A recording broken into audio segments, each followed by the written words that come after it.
অপরিচিতা গল্পের চতুর্থ পর্ব বা শেষ অংশ। কিন্তু কথা এমন করিয়া ফুরাইল না। যেখানে আসিয়া তাহা অফুরান হইয়াছে সেখানকার বিবরণ একটুখানি বলিয়া আমার এ লেখা শেষ করিয়া দিই। মাকে লইয়া তীর্থে চলিয়াছিলাম। আমার উপরেই ভার ছিল, কারণ মামা এবারেও হাবড়ার পুল পার হন নাই। রেলগাড়িতে ঘুমাইতেছিলাম। ঝাঁকুনি খাইতে খাইতে মাথার মধ্যে নানা প্রকার এলোমেলো স্বপ্নের ঝুমঝুমি বাজিতেছিল।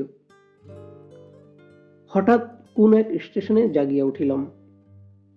আলোতে অন্ধকারে মেশা সেও এক স্বপ্ন। কেবল আকাশের তারাগুলি চিরপরিচিতি, আর সবই অজানা অস্পষ্ট। স্টেশনের দ্বীপ কয়টা খাড়া হইয়া দাঁড়াইয়া আলো ধরিয়া এই পৃথিবীটা যে কত অচেনা, এবং যাহা চারিদিকে তাহা যে কতই বহুদূরে, তাহাই দেখাইয়া দিতেছে। গাড়ির মধ্যে মা ঘুমাইতেছেন। আলোর নিচে সবুজ পর্দা টানা।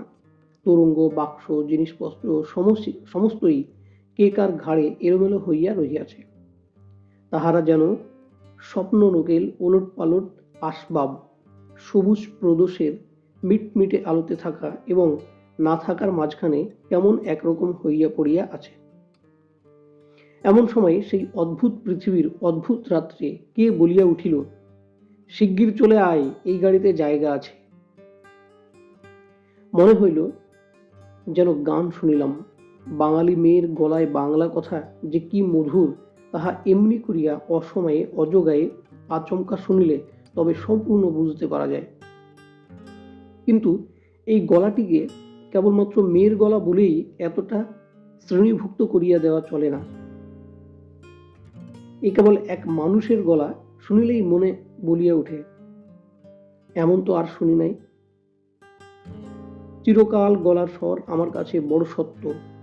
রূপ জিনিসটা বড় কম নয়, কিন্তু মানুষের মধ্যে যাহা অন্তরতম এবং অনির্বাচনীয়, আমার মনে হয় কণ্ঠস্বর যেন তারই চেহারা। আমি তাড়াতাড়ি গাড়ির জানলা খুলিয়া বাহিরে মুখ বাড়াইয়া দিলাম। কিছুই দেখিলাম না। প্ল্যাটফর্মের অন্ধকারে দাঁড়াইয়া গার্ড তাহার এক চক্ষু লণ্ঠন নাড়িয়া দিল। গাড়ি চলিল। আমি জানালার কাছে বসিয়া রহিলাম।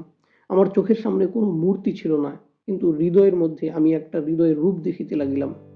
সে যেন এই তারামণি রাত্রির মতো, আবৃত করিয়া ধরে, কিন্তু তাহাতে ধরিতে পারা যায় না, কিন্তু তাহাকে ধরিতে পারা যায় না।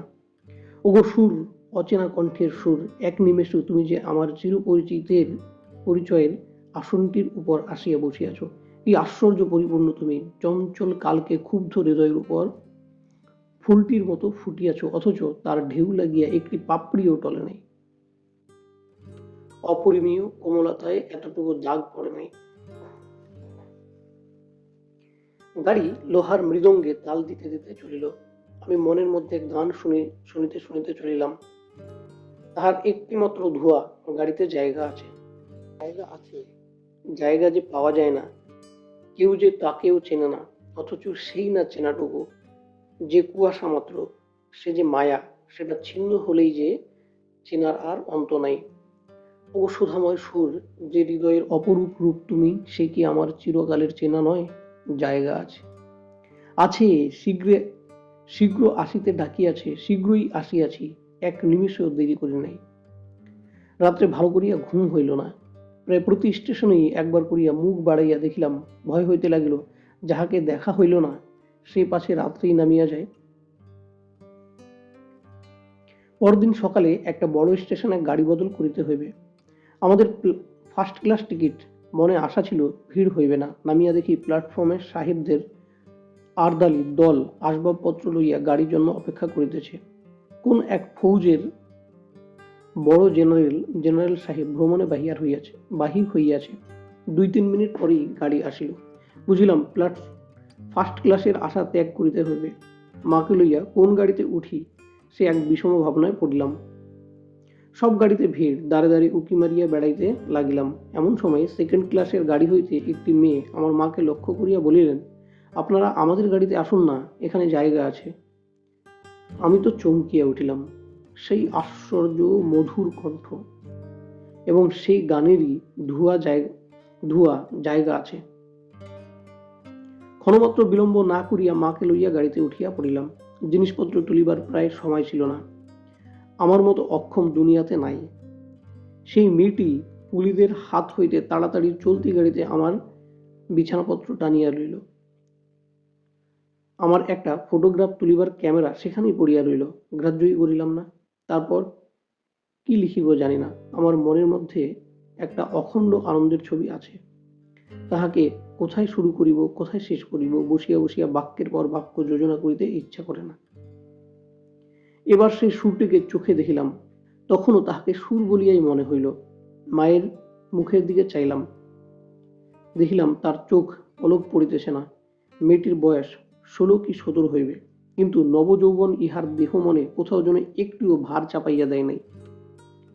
ইহার গতি সহজ, দীপ্তির নির্মল, সৌন্দর্যের সুচিতা অপূর্ব। ইহার কোনো জায়গায় কিছু জরিমা নেই। আমি দেখিতেছি, বিস্তারিত করিয়া কিছু বলিবার আমার পক্ষে অসম্ভব। এমনকি সে যে কি রঙের কাপড় কেমন করিয়া পরিয়াছিল তাহাও ঠিক করিয়া বলিতে পারিব না। এটা খুব সত্য যে তার বেশভূষার এমন কিছুই ছিল না যেটা তাহাকে ছাড়িয়া বিশেষ করিয়া চোখে পড়িতে পারে। সে নিজের চারিদিকে সকলের চেয়ে অধিক রজনীগন্ধার শুভ্র মঞ্জরির মতো সরল বৃত্তটির উপর দাঁড়াইয়া। যে গাছে ফুটিয়াছে সে গাছকে সে একেবারে অতিক্রম করিয়া উঠিয়াছে।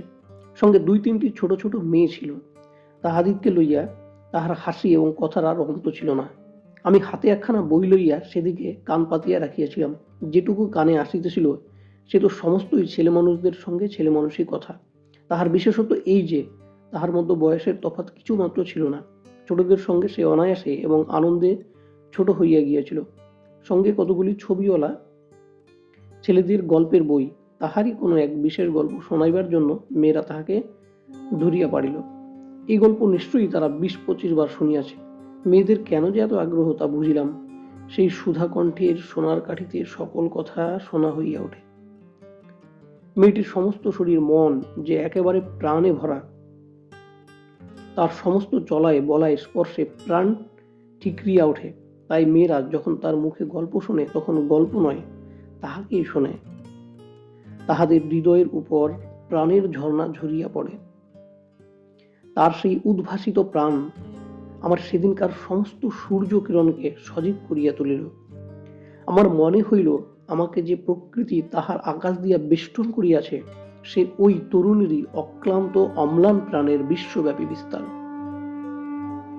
পরের স্টেশনে পৌঁছেতেই খাবারওয়ালাকে ডাকিয়া সে খুব খানিকটা চানা মুট কিনিয়া লইল এবং মেয়েদের সঙ্গে মিলিয়া নিতান্ত ছেলে মানুষের মতো করিয়া কলহাস্য করিতে করিতে অসংকোচে খাইতে লাগিল।